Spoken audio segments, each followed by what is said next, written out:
Hip chain 3 gram. ഇത് കണ്ടില്ലേ, കുട്ടികൾക്കുള്ള ഹിപ്പ് ചെയിൻ കണ്ടിട്ടുണ്ട് 3 ഗ്രാംസിൽ. ഇത് കണ്ടില്ല, ആദ്യം തന്നെ ബോംബെ ചെയിനിലാണ് ഹിപ്പ് ചെയിൻ വന്നിരിക്കുന്നത്. വെയിറ്റ് കണ്ട, ഞാൻ ഈ വെയിറ്റ് കാണിക്കാൻ നിങ്ങൾക്കാരും വിശ്വാസം പരിയായിരുന്നു, അതുകൊണ്ടിട്ടാണ് ഈ വെയിറ്റ് നോക്കൂ. ഹേ ബെച്ചാക്ക ഹിപ്പ് ചെയിൻ देखो कितना വെറൈറ്റി में देखो. ये മുത്തുള്ളതാണ് കേട്ടോ. 6 ഗ്രാംസ്. ഇത് കണ്ടില്ലേ 6 ഗ്രാംസിന്റെ ഉണ്ട്, മുത്തിന്റെ കേട്ടോ. ഇത് 6-8 ഗ്രാംസിലൊക്കെ ഉണ്ട് കേട്ടോ. ഇതുണ്ടല്ലോ 4 ഗ്രാംസിന്റെ ഉണ്ട് കേട്ടോ. ഇത് സ്റ്റാർട്ടിങ് 4 ഗ്രാം ആണ്. ഗാംഗുലിയുടെ ഹിപ്പ് ചെയിൻ ആണ്. ഇത് കണ്ട, നിങ്ങൾക്ക് മുതിർന്നവർക്കാണെങ്കിലും കുഴപ്പമില്ല കേട്ടോ. ഇതിന്റെ ഏത് മോഡലാണെങ്കിൽ നമുക്ക് അളവെടുത്തേണ്ടി പോരെ, നമുക്കത് ചെയ്തു തരാം കേട്ടോ. ഇത് കണ്ടില്ലേ, ഇത് ഡബിൾ ഗാംഗുലിയുടെ ഹിപ്പ് ചെയിൻ കണ്ടിട്ടുണ്ട് 6 ഗ്രാംസിൽ. ഇതൊന്നും നിങ്ങൾ കാണിയല്ലോ, ഒരു ഷോപ്പിലും പോയി അന്വേഷിക്കണ്ട കേട്ടോ, ഉണ്ടായില്ല. ഇത് കണ്ട, അടുത്തത് തന്നെ ഒരുപാട് വെറൈറ്റിയാണ് വന്നിരിക്കുന്നത്. ഇത് കണ്ടില്ലേ, നിങ്ങൾക്ക് നിങ്ങളുടെ ഇത് കുട്ടികൾക്ക് മാത്രമല്ല കേട്ടോ, മുതിർന്നവർക്കും ഉണ്ടാവും കേട്ടോ.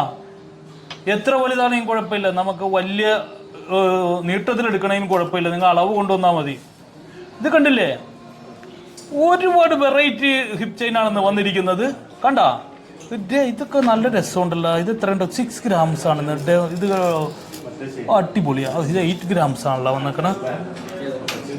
8 ഗ്രാംസ് ആണ്. നല്ല കിടിലൻ കളക്ഷൻ അല്ല ഹിപ്പ് ചെയിനില്ല. എങ്ങനെയുണ്ട് ഹിപ്പ് ചെയിൻ? ഇത്രയും വെറൈറ്റി നിങ്ങൾ എവിടെയെങ്കിലും കേട്ടിട്ടുണ്ടോ? കുട്ടികൾക്കുള്ളതാണ് ഹിപ്പ് ചെയിൻ വന്നിരിക്കുന്നത്. അതുപോലെ തന്നെ ഇതിന്റെ അളവെടുത്തിട്ട് മുതിർന്നവർക്ക് ചെയ്യാവുന്നതാണ്. ഇതൊക്കെ പറയാനായിട്ടാണ് വന്നിരിക്കുന്നത്. നമ്മുടെ ഷോപ്പുള്ളത് ഷാർജ സഫാരി മാളിലാണ്, മഹാരാജയിലാണ് ഈ കളക്ഷനൊക്കെ ഉള്ളത്. എന്തായാലും വന്നു, ഈ കാണിച്ചതെല്ലാം 916 ആണ്. കിടിലൻ ഐറ്റംസ് ഒക്കെ എല്ലാം വന്നിരിക്കുക. ലൈറ്റ് വെയിറ്റ് ഒന്നും ഗോൾഡ് എന്ന് ആരും വലിയ കല്യാണത്തിനൊക്കെ, നിങ്ങളുടെ കല്യാണം കഴിഞ്ഞവരൊക്കെ അവിടെ പെട്ടിയിൽ വെച്ചിട്ടുണ്ടാവും. പക്ഷെ ഞങ്ങൾ കൊടുക്കുന്നത് നിങ്ങൾക്ക് ഡെയിലി ഓരോ ഫംഗ്ഷൻ ഇടാനുള്ള സാധനങ്ങളായിരിക്കും. വെറുതെ പെട്ടി വെച്ചിട്ട് എന്ത് കാര്യം, ഉപയോഗിക്കാൻ. അങ്ങനെയുള്ള കളക്ഷനാണ് വന്നിരിക്കുന്നത്. എന്തായാലും വരിക, ഷാർജ സഫാരി മാളിലാണ്. Okay, by.